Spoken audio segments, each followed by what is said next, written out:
Just 5 seconds in, you'll feel the tension rising as the calm of first class shatters. It was a crystal clear Wednesday morning when federal judge Tamika Reynolds boarded Sky High Airlines Flight 707 from Washington, D.C. to Los Angeles. The cabin's soft hum and polite greetings from flight attendants usually offered her a moment's peace before a long day of hearings. But today, something fell off. As she settled into her plush, cream leather seat in first class, Judge Reynolds brushed a stray curl from her face, adjusted her designer headphones, and opened her well-worn legal pad. She was en route to headline a symposium on criminal justice reform and had spent the early hours poring over case notes. A half-empty coffee cup sat on the fold-down table, and her boarding pass peeked from behind a folder stamped "Priority Passenger."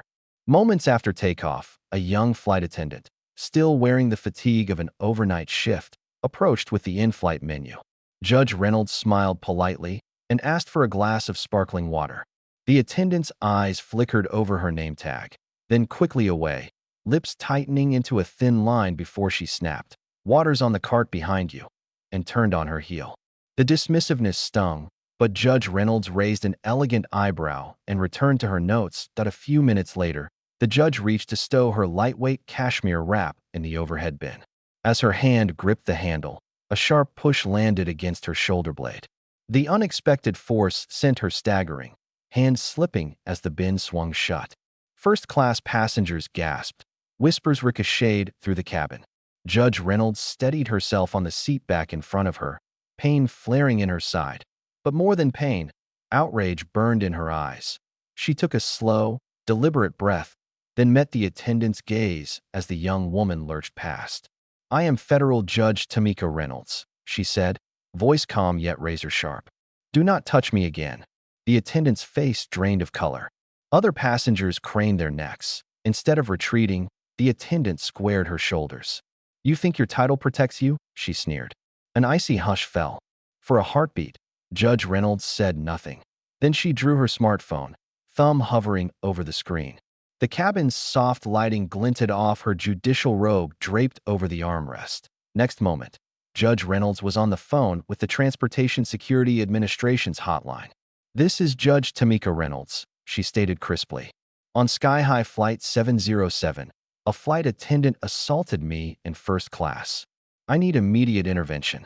She gave her seat row, flight details, and the attendant's name badge number. By the time the attendant realized what was happening, the captain's voice crackled over the intercom. "Ladies and gentlemen, we're diverting to Charlotte Douglas International due to a security matter on board. Thank you for your patience." Shock rippled through the cabin.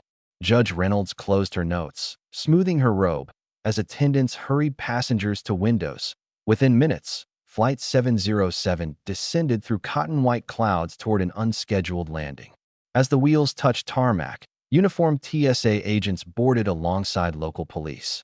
The young attendant was escorted off in handcuffs while murmurs of "thank you, Judge Reynolds" filled the seats. Though only a few minutes, the push had upended the entire journey. And in that moment, Judge Reynolds reminded everyone that true authority rests not in one's seat, but in the courage to call upon justice itself. The announcement from the cockpit sent an invisible ripple through the cabin. "Ladies and gentlemen, this is your captain speaking. Due to a situation on board, we are diverting to Charlotte Douglas International Airport. Thank you for your cooperation." At first, silence, then murmurs, then a slow, growing buzz of tension. Some passengers shifted in their seats, confused. Others glanced nervously toward the front of the plane. In first class, every eye was on the woman in seat 2A, Judge Tamika Reynolds, who now sat straight-backed, composed, one hand resting on her phone, the other still shaking slightly from the push. A man in a business suit leaned across the aisle. "Ma'am, are you okay?" he asked, his voice low. "I'm fine," she replied, her tone clipped but steady. "But that flight attendant laid her hands on me. That is not okay." Just behind her, a woman in her 40s whispered to her seatmate. "Did you hear what she said? She's a judge." The attendant who'd pushed her had vanished to the galley. The other crew members moved stiffly, aware of the heavy atmosphere. A second flight attendant, older and clearly more experienced, approached Judge Reynolds. "Ma'am," she said gently, "is there anything I can get you?" "No, thank you." but I will be needing names of all crew members working this flight and a copy of the incident report. The attendant nodded quickly and retreated. Meanwhile, back in coach, the rumors had reached full strength. A young man had pulled out his phone and started typing furiously on Twitter. Witnessed something insane on my flight. A black federal judge got pushed by a flight attendant. Captain just announced an emergency landing. Hashtag Sky High Flight 707". Another passenger commented to no one in particular. I've flown 100 times. I've never seen anything like this. Back in the galley, the young flight attendant who'd sparked it all was in panic. Her hands trembled as she tried to pour herself a cup of coffee. She bumped into me first, she muttered. She acted entitled. I didn't even push her hard. But the senior attendant was not convinced. She's a federal judge, Mel. What were you thinking? I didn't know. She was just being what? The senior snapped, her eyes narrowing. A passenger? Mel turned away, red rising in her face. Up front, Judge Reynolds opened her email app and began drafting a statement to her clerk, already preparing for media inquiries. Despite the brewing storm outside, she remained calm. This wasn't just about her. It was about setting a precedent for every traveler who had been treated unfairly, dismissed, or mistreated simply because of who they were. As the plane began its descent, seatbelts clicked, windows lifted, and silence once again fell across the cabin.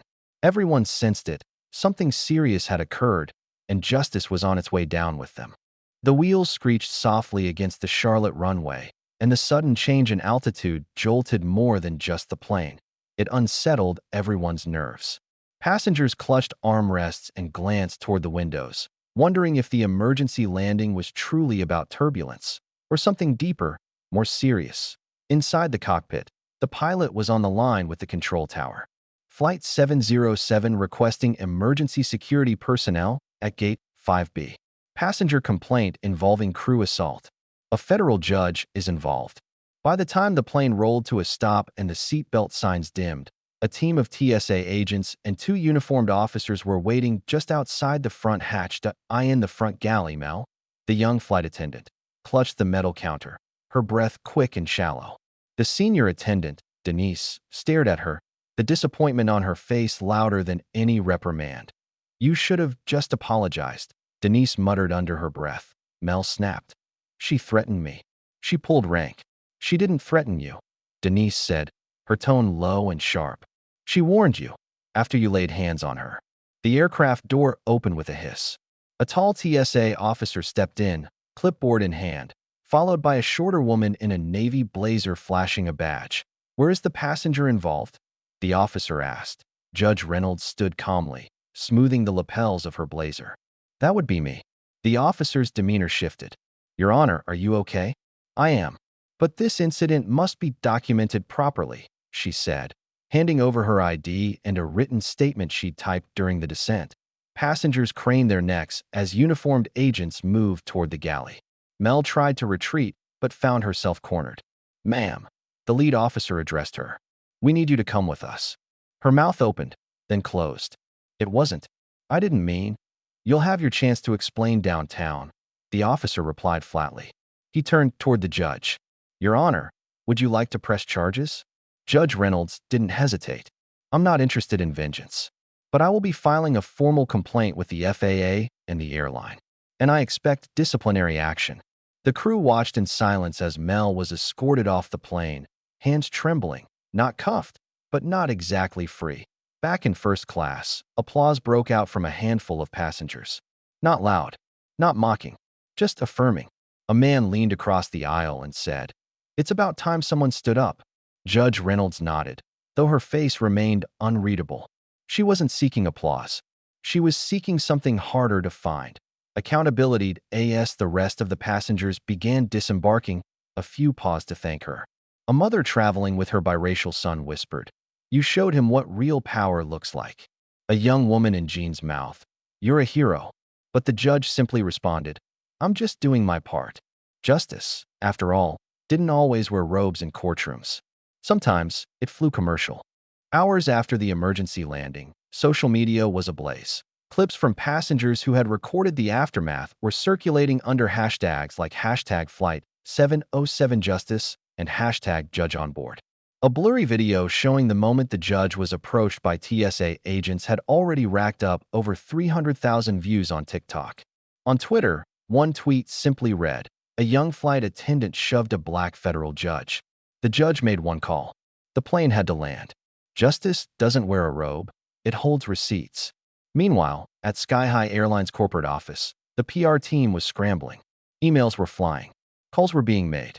The incident had been confirmed by both crew logs and passenger statements.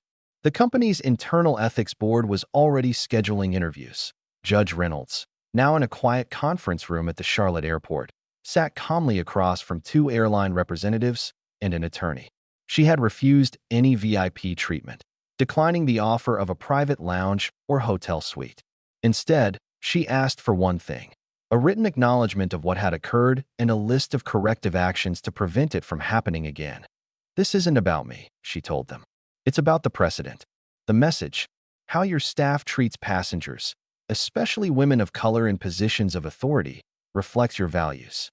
The younger of the two reps stammered, We truly regret what happened, and the employee has been suspended pending investigation." "Suspension is not policy reform," the judge replied. Later that evening, she finally boarded a rebooked flight to Los Angeles, this time seated in a quiet row, away from the media buzz, sipping a ginger tea. Her mind was not on the incident, but on what would come next. Would Sky High truly follow through? Would this spark internal reform? Or would it be swept under the rug once the headlines faded? Back on the ground, passengers from Flight 707 were interviewed on local news. One elderly man said, "I've never seen a situation de-escalated so fast and with such class." That woman didn't raise her voice once, but the whole cabin knew she meant business. Another mother said through tears, "I told my daughter, look at her. That's how you handle injustice. With calm, with courage." In that moment, Judge Tamika Reynolds had become more than a federal judge. She had become a symbol, an emblem of composed resistance, of holding the system accountable without shouting, and of proving that power doesn't always need to roar to be heard. The following morning, headlines blazed across news platforms nationwide. Federal judge pushed by flight attendant. Orders emergency landing mid-flight. Judge Tamika Reynolds, calm, composed, and unshakable in the skies. Sky High Airlines faces reckoning after disrespectful encounter. Talk show hosts debated it. News anchors dissected every detail. Civil rights advocates held it up as a symbol of persistent bias, and legal communities rallied around Judge Reynolds for her grace under pressure. But Judge Reynolds wasn't interested in fame at AS. She stepped onto the stage at the Justice Reform Symposium in Los Angeles. Only 24 hours later than scheduled, she wore her robe with quiet dignity. The room of attorneys, law students, and advocates stood in ovation, not just for her position, but for what she had just endured and how she responded. Her opening words silenced the auditorium. Some think justice is loud, shouted in courtrooms, or written in bold headlines. But justice is also silent. It's standing your ground without raising your voice. It's making one phone call when the world expects you to do nothing. It's not letting disrespect slide just because you're tired. "Yesterday, I didn't wear this robe, but I carried its weight, and I will carry it always." After the event, dozens came to speak to her. Young women of color thanking her for being visible and strong. Airline employees privately apologizing for what she'd gone through. And even a retired judge who whispered, "You reminded us what real judicial power looks like." Meanwhile, Sky High Airlines issued a public statement promising mandatory bias training for all flight crew, a new zero-tolerance policy for physical contact, a direct apology to Judge Reynolds, and an internal restructuring of grievance procedures. The young flight attendant was placed on leave pending full investigation, and her name quickly became a case study in professional conduct seminars across the industry. Weeks later, Judge Reynolds would receive a letter from a high school student who had watched the viral video. "Dear Judge Reynolds, I saw what happened to you on the plane.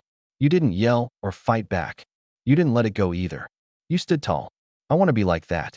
Thank you for showing me what strength really looks like. Tasha, age 16. Judge Reynolds kept the letter in her briefcase, folded neatly behind her gavel. It served as a reminder, not all trials happen in courtrooms. And sometimes, the strongest judgments are delivered 30,000 feet in the air.